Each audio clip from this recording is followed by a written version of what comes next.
Well, as we continue in our series, our scripture passage this week is taken from the book of Job, chapter 38, verses 1 through 7. Then the Lord answered Job out of the whirlwind. Who is this that darkens counsel by words without knowledge? Gird up your loins like a man, I will question you, and you shall declare to me. Where were you when I laid the foundation of the earth? Tell me if you have understanding. Who determined its measurements? Surely you know. Or who stretched the line upon it? On what were its bases sunk? Or who laid its cornerstone when the morning stars sang together and all the heavenly beings shouted for joy? Well, there are a few things that I do, and there's no explanation. If you ask me why, my explanation is simply because. For example, because of my parents. I use Tide, okay? So that's my detergent of choice. We're not being paid for this brand mention here, just so you know. So I use Tide detergent. I use Bounty paper towels.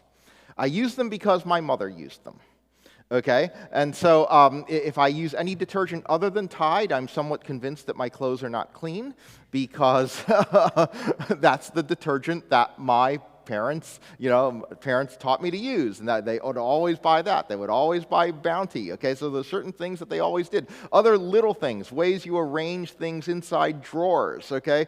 It's not mine, it's from my parents. And so all of that talk you learned in biology class about the idea that you can't inherit acquired traits, I think it's kind of wrong. I think you sort of actually do, okay? Because my parents have gone to be with the Lord for a few years now, and those habits live on through me. So I wonder, in your own lives, what are the things that are like that in you? What are the things that you just do?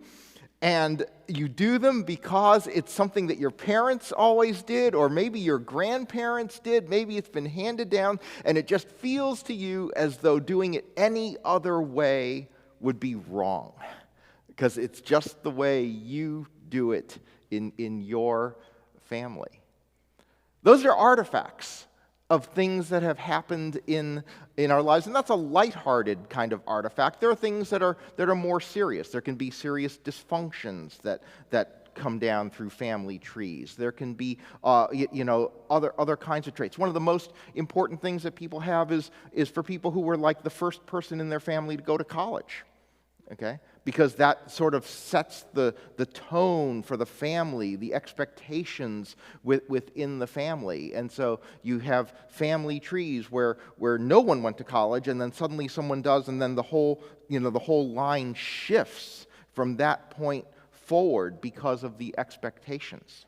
Well, we're going to be talking about these things that go past our lifetimes today, as we are in week 3 of this series I'm calling Whatever, where I'm talking about, what does it mean to be excited, to be up for whatever that God might have in store for us, rather than simply being resigned and saying, oh, whatever, to what's going to come. And we've been looking at this through the life of Job. Last week we talked about the fact that Job was convinced that God was good. He never thought God wasn't good, but he framed that goodness in terms of fairness. And he thought that he was being treated unfairly, and he was lamenting that if only he could get an audience with God, if only he could talk to God, then he would show God how righteous he was. God would understand how righteous Job was, and then God would relent because Job deserved better. Well, this week, Job actually gets his audience with God. Job actually gets a response from God, and it is not at all what Job is expecting God to say. So God says, "Then the Lord answered Job out of the whirlwind, who is this that darkens counsel by words without knowledge?" And that phrase, darkens counsel, what it means is to obscure wisdom. Okay? So God is giving us counsel. God is giving us wisdom, and you are darkening it by speaking words without knowledge. We see that in our world now, right? There are so many people out there spreading misinformation, spreading insane conspiracy theories and stuff like that, and they are darkening counsel. They are obscuring the wisdom of people who know better by speaking words without knowledge. I mean, so, I read some of these things on the internet, and I just want to scream at them, stop! Stop putting this stuff out there. It's false. It's misleading. It's generating horrible attitudes in people. Don't do that. Speaking without knowing, all right, putting forth those words without knowledge is so much worse than silence. It's obscuring the wisdom that's out there. Job wasn't expecting this response. And so God says to Job, I will question you, and you shall declare to me. So, Job, you want to question the way I'm running the world? You want to question the way you're being treated? Let's flip this. How about I ask you a few questions, and you give me the answers? Now, the thing about it is that everything that God mentions to Job is stuff that lies outside of time, that lies outside of Job's knowledge in his lifetime. I mean, there are plenty of questions that God could pose to us that are mysteries about how the world works as we experience it. Okay, just right now. But instead, that's not what God mentions to Job. God says things like, where were you when I created the universe? Where were you when I decided where the stars would be? All of these things that were outside of Job's life. And I think that this was intentional. I think God was trying to point out to Job that what matters is not confined to his life and his experience, but rather there is a bigger picture, not just, laterally in time, but a bigger picture across time. There's a bigger picture going back in history. There's a bigger picture going forward in future history. And what I want to do today is spend a few minutes talking about this concept. I've mentioned this guy who I really admire as an author, a business consultant, etc., Simon Sinek. So I mentioned him a few weeks ago where he was talking about his idea that you start with why. Okay, that was his big thing. His big break was that start with why TED Talk that he gave and talked about putting a purpose at the center of your life. Well, a few years later, he became enamored of the work of an economist. So he didn't invent this, and he freely talks about how he had read the work of an economist named James Carse, who had written a book in the 80s called Finite and Infinite Games. Now, I love game theory. It was one of my favorite subjects in college, and it's taught in economics classes, but I really enjoyed game theory, okay? So this was really a game theory book, all right, talking about finite games versus infinite games, all right? And Simon Sinek read this book and said, this is brilliant and has so much more applicability than just game theory. It's applicable in the way we think about life. Now, what's the difference? Well, a finite game is basically the thing I'll be watching all afternoon, all right? Football. Okay, that's an example of a finite game, all right? Finite games have known players, fixed rules, and an agreed-upon objective, okay? So you know who the teams are, okay? So we've got the wonderful Chicago Bears playing this afternoon and the hated Green Bay Packers playing this afternoon, all right? The rules are known. All right, and there are penalties for breaking the rules, right? So we all know if you're offside, it's a 5-yard penalty. There are referees to enforce the rules. There's an agreed-upon objective. Everyone knows what the objectives are. All right, they don't just sit there and in the middle of the game decide, today we think field goals are going to be worth 11 points. All right, and or we're just going to, after you score a touchdown, we're going to roll dice to see how many points it's worth, or stuff like that, and we'll just play until we get tired. Okay, all right, that's not how it works, all right, and so it's agreed upon. Whichever team has the most points when the clock hits 0 is the winner. And we're so used to finite games that we often think about life in finite terms. And there's a real big problem that happens when we think about life as a finite game versus an infinite game. All right? So the infinite game is different. The infinite game says infinite games have infinite time horizons. There's no such thing as winning an infinite game because the game doesn't end. All right? So one of the key differences, as he phrased it, is that in a finite game, the game ends and the players live on. So the players live, if the Bears lose this week or they win this week, it doesn't matter. This game is over. They play next week. All right? So the game ends and the players live. But in an infinite game, the game continues and the players change. The rules change. Okay? So everything about the game is different. And the goal cannot be to win because the game never ends. So there's no such thing as winning an infinite game. All you can do is get better. All right? All you can do is get better. And so God says to Job, where were you when I laid the foundations of the earth? Tell me if you have understanding. In other words, he's pointing out to Job that Job has a finite mindset. Job doesn't have the infinite mindset that God has in looking at the world. Job was playing by the rules. He said, look, I'm righteous, right? Job's whole case is that he has played by the rules. And he's complaining because as far as he's concerned, he's losing. I played by the rules, and I'm losing this game. And this is wrong. But God is saying, no, you cannot bring a finite mindset to this. You have to bring an infinite mindset to it. And the key to an infinite mindset is thinking in terms of the future, in terms of the long term. All right? What he says is that players with an infinite mindset want to leave their organizations in better shape than they found them. Whether it's an organization, whether it's the world, whether it's your family, whatever it is, that whatever you're a part of, your goal with an infinite mindset is to simply leave it in better shape. Because you can't win. There's no winning. The game keeps going. All right. And when organizational leaders, for instance, business leaders, think in a finite way, that leads to short-term decisions. That leads to things like, what I want to do? All I want to do is maximize the stock price now so I can maximize my bonus now.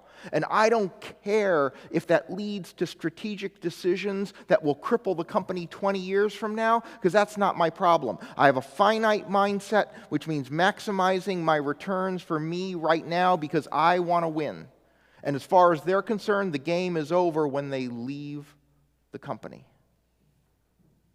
Because they're playing a finite game with a finite mindset. An infinite mindset in leadership says, how do I make things better?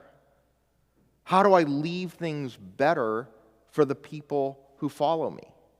All right. That, by the way, is actually one of the things we talk a lot about as pastors of churches. We talk a lot in terms of succession, in terms of going out. We talk a lot in terms of are you going to leave your church in a better place for the people who follow you? Because in faith, we try to have an infinite mindset of making things better. And when you decide that this is what you want to do, when you have an infinite mindset, then what happens is that your legacy becomes more important than victory. There's no concept of victory, but there is a concept of legacy.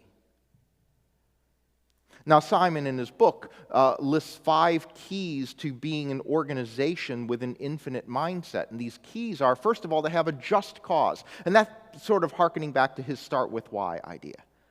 That the first thing you need to do is you have to have a just cause. You need to be living for a just purpose, okay? Your life needs to be ordered around something that's important and meaningful and lasting, not something that harms others, not something that takes advantage of others, but rather you have to have a just cause.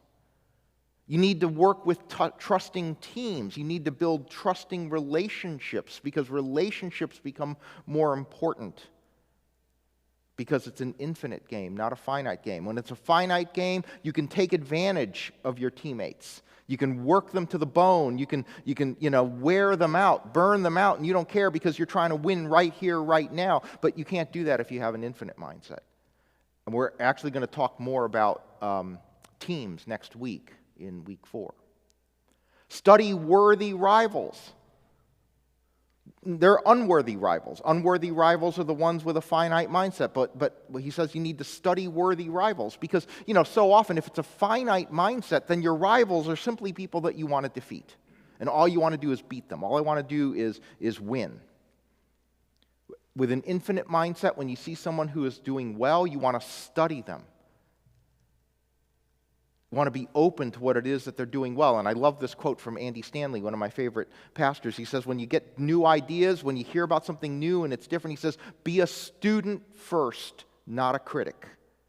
See, so often we hear something new and different, and our response is to immediately look for the holes, look for why it won't work, jump down their throats, criticize. He says, no, be a student, not a critic. When someone brings you a new idea, just say to yourself, okay, I'm reacting negatively to this. It's hitting me the wrong way. But first, before I criticize, I'm going to be a student. I'm going to learn about it before I'm a critic. Be a student, not a critic.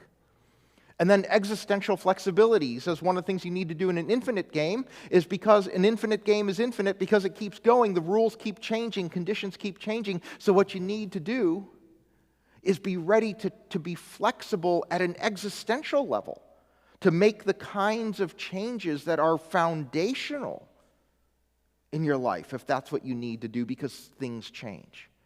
And that can be really scary. I mean, a lot of people who say, I'm open to change, and I think I'm that way. I think all of us, including me, are that way in many ways. We say we're open to change, but we really mean tweaks.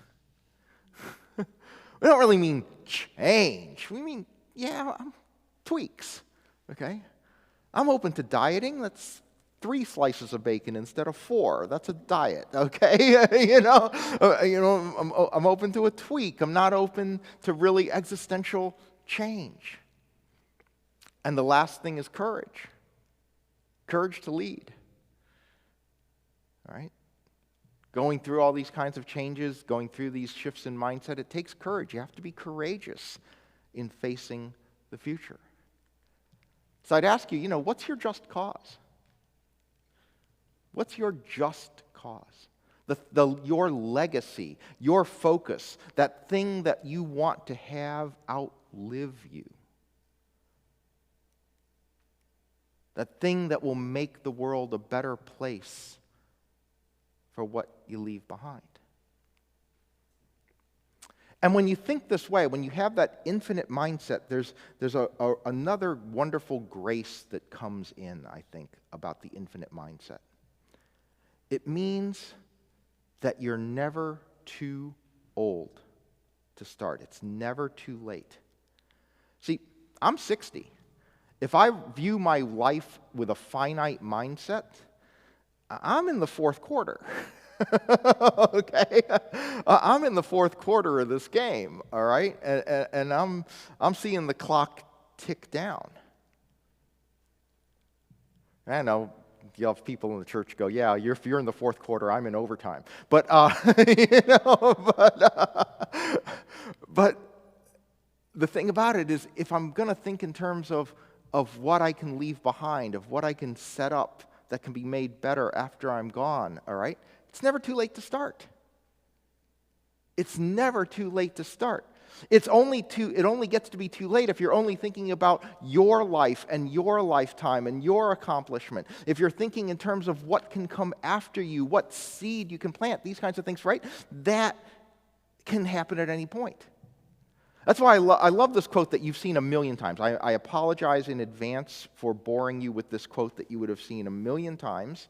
And you've seen it in different forms, including one form that was attributed to the reformer Martin Luther, always beware quotes on the internet that are attributed to people because most of them never said it, okay? And so a thing similar to this quote was attributed to Martin Luther, and Luther scholars say, not only have we no evidence that Luther ever said this doesn't even sound like something he would agree with. Okay, let alone, all right? But it's this quote. It's attributed as a Chinese proverb, all right? That the best time to plant a tree was 20 years ago, and the second best time is now, all right? And I think that's true about working on your legacy, working on the things that will follow you. The best time to start on that was before, and the second best time is now. Because you can start work now on what's going to come after, on how you're building, how you're laying a foundation for what will come after you. And then what I love about this mindset is that it really is a matter of faith. And it's hopeful because it assumes that there is going to be more, that there is going to be a future. So the infinite mindset becomes this expression of trust and faith in the future. Trust that there will be a future. Faith that it will be a better future. Faith that we can make things better than they were, that we don't have to resign ourselves to the idea. I mean, we always hear so much about how the world is just deteriorating and getting more horrible. And yet the infinite mindset says, no, this does not need to be. We can be making it better. We can be laying the groundwork for making things better. And when you do that, when you have that infinite mindset and you become convinced as a matter of trust, as a matter of faith, that there is a future and the future can be better, then you can be open to whatever. And you can say that what God has in store is better. What God has planned for us is better. And I'm not just talking about the next life, I'm talking about God's control over this life. I think God intends better for both. I don't think God intends worse. I think God intends improvement in both ways. And that leads me to have excitement about what's coming, about the possibilities. Because it's not about me, it's not about my lifetime, it's not about you, it's not about your lifetime, it's about what is to come after you. But there's one more thing about that, which we're going to talk about next week. And that's that it's also not about us doing it alone, but rather having those teams, having those companions on this journey as we move forward into whatever God has in store for us. Amen.